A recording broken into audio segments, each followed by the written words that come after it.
What if the Dallas Cowboys' gears were about to turn toward a quarterback with a first-round ceiling, but whose career is shrouded in one of the biggest mysteries and scandals in recent American football history? Imagine a scenario where the future of the most valuable franchise on the planet is impacted by a behind-the-scenes move so unpredictable that it caught all league insiders by complete surprise. The question, echoing through the corridors of the Star and leaving any fan with a racing heart, is this: should the Dallas Cowboys risk their future assets to recruit a generational talent who has been banned from college football? The NFL chessboard has just suffered a spurious fracture with the confirmation that Brendan Sorsby, former quarterback of Cincinnati and Texas Tech, has dropped his legal battles against the NCAA and will officially enter the NFL supplemental draft.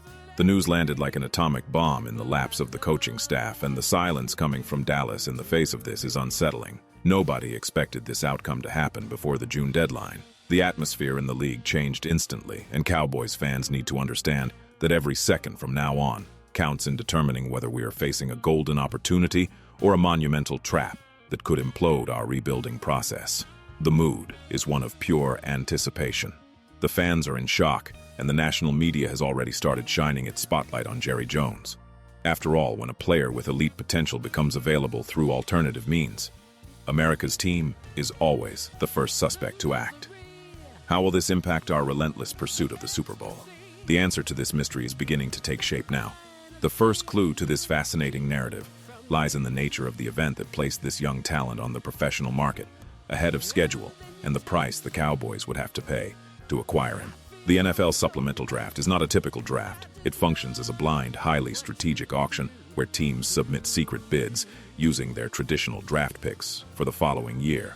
If the Dallas Cowboys decide to go all in on this competition and win the bid by offering, for example, a third-round pick, the franchise automatically relinquishes its right to select a player in that same round in the 2027 draft. It's a high-stakes game for those with few cards up their sleeve. Analyzing our current draft capital pool, the situation is tight. Dallas has its first-round pick, one from Green Bay, plus a third-round and two sixth-round picks. Committing one of these future assets to a player who hasn't even gone through the traditional evaluation process is a maneuver that requires absolute conviction. Before we delve into the details of this technical mystery, I need to know the opinion of those who live the day-to-day life of the team. Do you believe that this market intelligence justifies burning a high draft pick for Sorsby? Leave your like on the video to strengthen the fan channel and comment below with yes or no. This feedback is crucial as we analyze the behind-the-scenes aspects. The Cowboys' history shows that aggressiveness in this type of draft has already yielded historic results in the past, such as the famous selection of Steve Walsh in the Jimmy Johnson era. The front office knows the way, but the clues left by the league's recent behavior indicate that the final price will be frighteningly high for any interested party. The second clue to deciphering whether this move makes sense for America's team is hidden in the scout reports and the raw numbers Brendan Sorsby left on the field before his eligibility collapsed. When we assess the athlete's physical and athletic profile, it becomes clear why draft analysts were projecting the kid as a legitimate first-round conversation contender. He stands at an impressive 6.3 tall and weighs 235 pounds, the exact prototype of the modern quarterback the NFL idolizes. His arm is a vertical cannon capable of tearing through coverages and putting the ball into millimeter-thin windows. Last season, in Cincinnati, he flirted with statistical perfection, recording 2,800 passing yards, destroying defenses with 27 touchdowns and only 5 interceptions. But the real trump card that makes offensive coordinators' eyes light up is his dual threat capability. Sorsby rushed for 580 yards and scored 9 rushing touchdowns, demonstrating elite mobility, even when discounting the yards lost to sacks in college. The silence before the snap vanished when he escaped the pocket, making the stands explode with spectacular plays. He was the engine of a dynamic offense and the most coveted quarterback on the transfer portal, generating figures that reached speculated bids of $5 million in NIL to play at Texas Tech. The franchise traits are all there, documented on video and validated by insiders. However, the mystery deepens when these same reports reveal bizarre fluctuations against Power 4 opponents, where their accuracy plummeted to less than 60% and their decision-making was severely tested. The technical clues point to an astronomical ceiling, but the floor is an abyss. The major discovery that completely changes the course of this story and explains the athlete's fall from grace lies not in his sporting performance, but in the devastating scandal behind the scenes of the legal proceedings. The stark truth came to light. Brendan Sorsby was diagnosed with a severe gambling addiction and an anxiety-driven compulsion, which led him to commit the cardinal sin of sports. The quarterback admitted in official documents to having placed more than 9,000 prohibited bets over 4 years, totaling over $90,000. The shock factor that paralyzed American football was the discovery that he had placed at least 40 bets involving his own team at the time, Indiana University, while he was in his redshirt period. Although investigations indicate that he only bet on the team's victory, and there is no evidence of match fixing or point manipulation, the violation of NCAA integrity rules was fatal. Sorsby even spent 35 days in a residential rehabilitation clinic in Arizona to treat his chemical and psychological dependence on gambling. The granting of a recent injunction by a Texas judge allowing him to play the season for Texas Tech after serving only a 2-game suspension generated an unprecedented uproar in the sport. Rival universities threatened a total boycott, refusing to take the field against Texas Tech if the quarterback played. Faced with the federal lawsuit filed by the Big 12 and the unsustainable pressure that threatened to break the integrity of the sport, the discovery is clear. The ceiling collapsed, the lawsuit was withdrawn, and the player's only way to save his career was to take refuge in the NFL's professional recruitment. To understand the Dallas Cowboys' true interest in this whirlwind, we need to demystify a controversial statement by Jerry Jones that the media used to inflame the fans.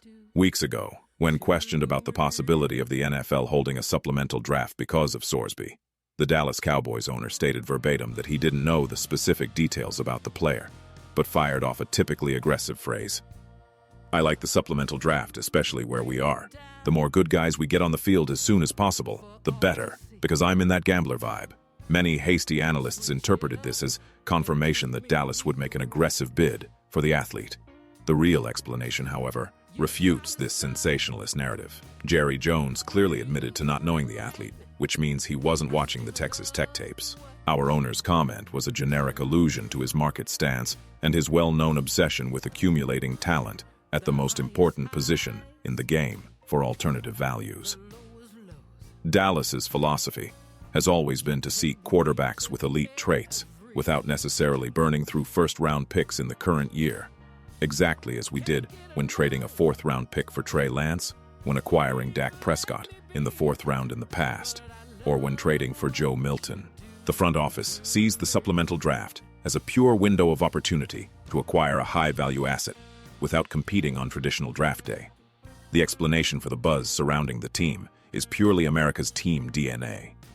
The interest lies in the mechanics of the deal and the player's ceiling, not in a promise of immediate starting status. The impact of drafting Brendan Sorsby on the future of the Dallas Cowboys would be seismic and, honestly, geometrically problematic. When we analyze our roster's timeline, the first major obstacle is financial and contractual, directly linked to Dak Prescott's situation. If Dallas decides to spend a valuable 2nd or 3rd round pick in the supplemental auction for Sorsby, we will be tying up prestige capital in a player who, in the ideal scenario, will spend the next 3 years without playing a single official snap, serving only as a developmental reserve. When Sorsby's rookie contract is nearing its end, the franchise will have to make a renewal decision without ever having seen the athlete play under real pressure at AT&T Stadium. Furthermore, the immediate impact on the NFL could include a heavy suspension from Commissioner Roger Goodell. The league is historically ruthless on issues of betting and the integrity of the game, as seen in precedents of players suspended for an entire year for betting on games. Even if the crime occurred at the college level, the NFL has the power to ban entry or impose severe suspensions in the first week of training camp. Losing a top 75 pick in the 2027 draft to acquire a suspended quarterback in need of aggressive technical rehabilitation would drain resources Dallas desperately needs to bolster its offensive line and receiving core. The impact on the NFC East would be negligible in the short term and potentially disastrous in the long term, limiting our flexibility to make trades during the season due to a lack of trade assets. The roster math and risk management simply don't find a healthy balance for us. The curtain of mystery has been lifted, and now the debate is igniting the most passionate fan community in the world. On one side, defenders of Jerry Jones's aggressive style argue that ignoring a quarterback with elite size, a first-round pick arm, and 36 total touchdowns last season for Cincinnati would be an unforgivable act of cowardice for a franchise that calls itself America's team. On the other side, the rational wing of the fan base understands that burning the future for an athlete with serious inconsistencies against elite defenses and an alarming off-field history of gambling addiction is a game of Russian roulette that the Cowboys cannot afford to play at this moment of transition. If you want to follow the outcome of this saga in July, see the results of the secret workouts, and not miss any surgical analysis of our team's direction, subscribe to the channel now and activate the notification bell to be part of the largest Cowboys community on YouTube. Share this video with your friends in American football groups to expand this technical discussion. The clock is ticking down to the July deadline, and the front office will have to seal the fate of our franchise in the shadows of the league's secret auction. The final question is open for debate in the comments, and I want to see your honest answer. Is it worth risking a 2027 third-round pick to make Brendan Sorsby the heir to Dallas's offense? Or does the history of gambles and on-field instability prove that the Dallas Cowboys should stay away from that danger and focus their resources on pieces ready to win the Super Bowl now? The debate is open.